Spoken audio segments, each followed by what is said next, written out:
పార్వతీపురం మన్యం జిల్లా సాలూరు తహసీల్దార్ కార్యాలయం ఆవరణలో అన్నా క్యాంటీన్ భవన నిర్మాణ పనులకు బుధవారం గిరిజన శాఖ మంత్రి సంధ్యారాణి శంకుస్థాపన చేశారు.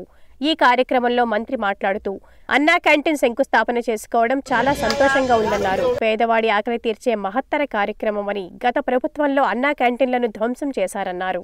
కొన్ని నియోజకవర్గాల్లో అన్నా క్యాంటీన్లు స్వాతంత్ర్య దినోత్సవం నాడు ప్రారంభించి పేదవాడి ఆకలి తీరుస్తాయన్నారు. కొన్ని కారణాల వలన స్థల సేకరణ ఆలస్యమైంది, లేదంటే సాలూరులో కూడా రేపే అన్నా క్యాంటీన్ ప్రారంభమయ్యేదని అన్నారు. అన్నా క్యాంటీన్ భవన నిర్మాణం పూర్తి చేసి ₹5కే పేదవాడి ఆకలి తీరుస్తామన్నారు. అన్నా క్యాంటీన్ శంకుస్థాపన చేసుకోవడం చాలా సంతోషంగా ఉంది. ఎందుకంటే ఒక పేదవాడికి ఆకలి తీర్చే ఒక మహత్తరమైన కార్యక్రమం.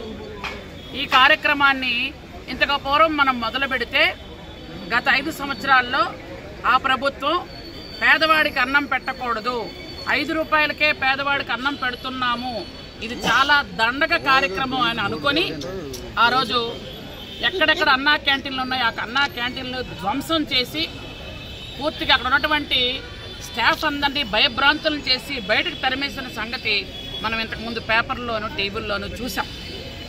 ఈరోజు కరెక్ట్గా 2 నెలలు అయ్యింది సంతకం పెట్టి. ఈరోజు మనం స్థల సేకరణకు లేట్ అయ్యింది, కానీ మిగిలిన కొన్ని జిల్లాలలో కొన్ని నియోజకవర్గాల్లో రేపే అన్నా క్యాంటీన్ ఓపెన్ చేసి భోజనాలు కూడా పెట్టడం జరుగుతుంది.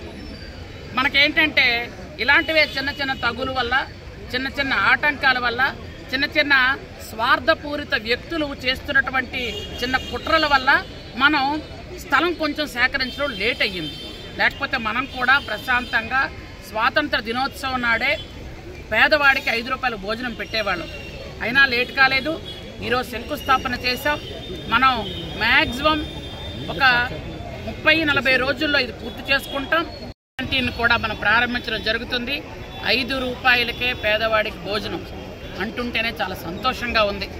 ఎందుకంటే చిన్న చిన్న వ్యాపారం చేసేవాళ్ళు, ఒక కూరగాయలు అమ్ముకున్నవాడు ఉందనుకోండి, ఇక్కడికి వచ్చి భోజనం చేసి ప్రశాంతంగా వెళ్ళిపోతుంది. ఆవిడ తెల్లవారు 4 గంటల ఇక్కడ కూరగాయలు అమ్ముకోవడానికి వస్తుంది, 4-5కి. ఆ టైంలో ఏం భోజనం తెచ్చుకోగలదు? ఆకలితో వెళ్ళిపోతున్నటువంటి వాళ్ళు చాలామంది. అలాగే ఎవరైతే లేబర్ ఉన్నారో, కూలీ పనులు చేసేవాళ్ళు, వాళ్ళు కూడా, అలాగే భవన నిర్మాణ కార్మికులు, వాళ్ళు కూడా తెల్లవారి వెళ్ళిపోతుంటారు. ఇలాంటి వాళ్ళందరికీ కూడా ఇది ఎంతో అన్నపూర్ణాదేవిలాగా ఆ నందమూరి తారక రామారావు గారి పేరు మీద అన్నా క్యాంటీన్ పెట్టాం. ఆయన ఎలాగైతే పేదవాడికి కడుపు నిండా భోజనం పెట్టాలని ఆ రోజు ముఖ్యమంత్రిగా ఉన్న రోజు ₹2 కిలో బియ్యం పెట్టి అందరికీ ఆకలి తీర్చారో, ఈరోజు ఆయన పేరు మీద ఈరోజు ₹5కి ఏమొస్తుందో ఒకసారి ఆలోచించండి. అసలు ఏమీ రాని ఈ పరిస్థితుల్లో ₹5కి భోజనం పెడుతున్నాం.